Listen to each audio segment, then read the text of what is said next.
A very good afternoon everyone. Today we discuss about red blood cell morphology and its structure. We know red blood cells is the most abundant blood cells present in the blood, and it is produced from the bone marrow through the process of erythropoiesis. The main functions of the red blood cell is to carry oxygen or transport oxygen and carbon dioxides. The normal lifespan of RBC red blood cell is 120 days. Normal RBC morphology. If we see the normal RBC morphology, then we can see that the shape of the RBC is biconcave shape, and the diameter of the RBC is 7 to 8 micrometer. It also has the central pallor. What is central pallor? Central pallor is the light or pale area in the center of a red blood cells that is seen in the peripheral blood smear under microscope. If you make a blood smear of a sample, then after staining, if you see the blood sample or smear under the microscope, then you can see the central part of the RBC getting pale in color. This central part of the RBC is known as the central pallor. Flexible membrane. RBC has the flexible membrane as it can pass through the narrow or the wide blood vessels for the passage through the capillaries. Now, structure of RBC. RBC is formed of the plasma membrane as like other cells. It contains the cytoskeleton. The cytoskeletal protein gives the structure of RBC. It contains hemoglobin, which helps in the oxygen and carbon dioxide transport. No nucleus or any organelle present in the mature RBC. Now, hemoglobin. What is hemoglobin? We all know, previously we discussed about the hemoglobin. Hemoglobin is a conjugated protein that present in the RBC. The main functions of the hemoglobin to carry or transport oxygen and carbon dioxide from the tissue to lungs and lungs to tissues. Next, RBC membrane lipids. RBC membranes gives the RBC proper shape. The RBC membrane, it is also lipid bilayer that provides the RBC for flexibility. There are several lipids present in the RBC membrane like phospholipid, cholesterol, glycolipids. The functions of these lipids are to maintain the cell shape, and it allow the RBC for deformability in the capillaries. Now, membrane protein. Membrane protein also helps to give the shape properly. RBC membrane proteins are divided into two types of protein: integral proteins and peripheral proteins. Among the integral membrane proteins, these span the membrane actually.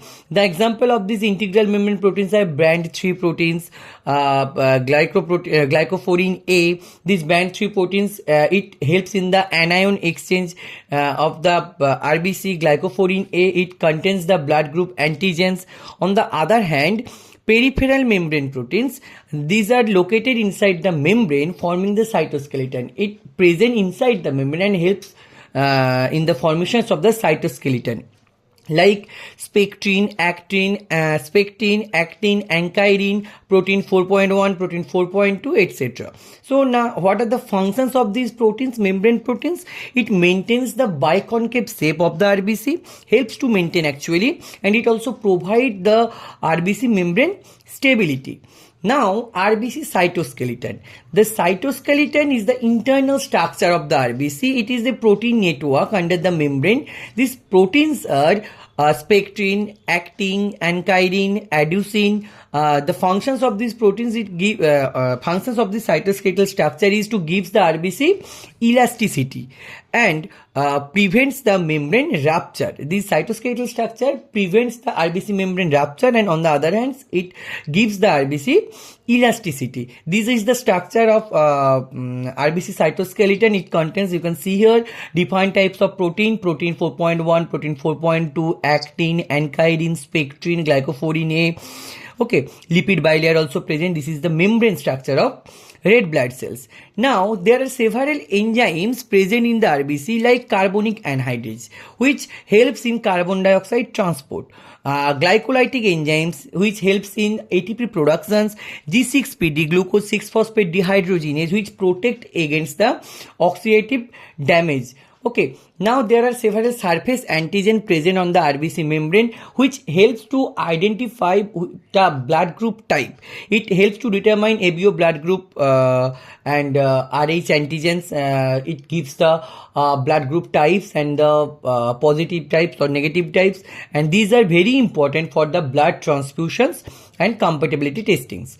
Okay, now what are the functions of RBC? Main functions of RBC is to carry or transport the oxygen and carbon dioxides.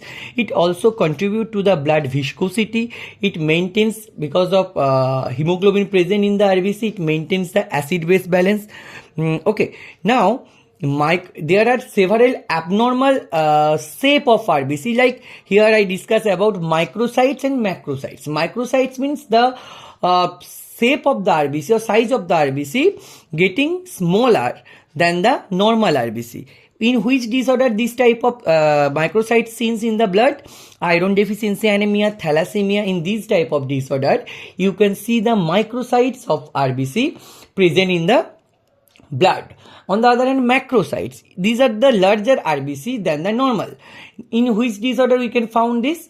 Vitamin B12 deficiency, folate deficiency. In these cases, we can found in the blood the macrocytes. Here you can see the structure. In case of normocytic, that means normal RBC, the size is 80 to 100 femtoliter, but in case of microcytes, the diameter less than 80 femtoliter, and in case of macrocytes or macrocytic RBC, the diameter is more than 100 femtoliter. Here, spherocytes and the elliptocytes. Spherocytes means spherical RBC that lacking of the central pallor. Why the lacking of central pallor? Because of the cytoskeletal protein structure getting deformed in this case. That's why the structure of the RBC getting spherical like structure and the central pallor getting out actually in lack of central pallor. In which disorder this type of spherocytes seen? Hereditary spherocytosis, autoimmune hemolytic anemia. Okay, here also another abnormal shape or abnormal morphology of RBC, elliptocytes. These are the structure of RBC, oval or elliptical RBC. Here you can see the structure, elliptical type RBC. Hereditary elliptocytosis disorder is the causes for this elliptocyte RBC. Now sickle cell and target cell. Sickle cell, in this case the RBC gets the structure of sickle like shape or scythe like shape or half moon shape. Half moon shapes. Okay, so now in which disorder sickle cell anemia we can found in our blood the sickle cell of RBC. In case of target cells, RBC with bull's eye appearance. In case of thalassemia, liver disease, we can found the target cell like RBC. Here you can see the image, microscopic image of the target cells. Now schistocyte and the teardrop cells. Schistocytes and the teardrop cells. Schistocytes, these are the fragmented RBC.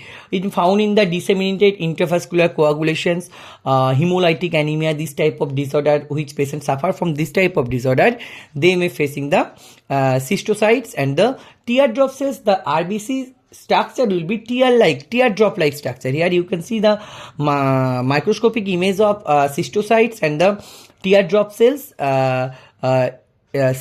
Teardrop cells found in the myelofibrosis bone marrow disorder.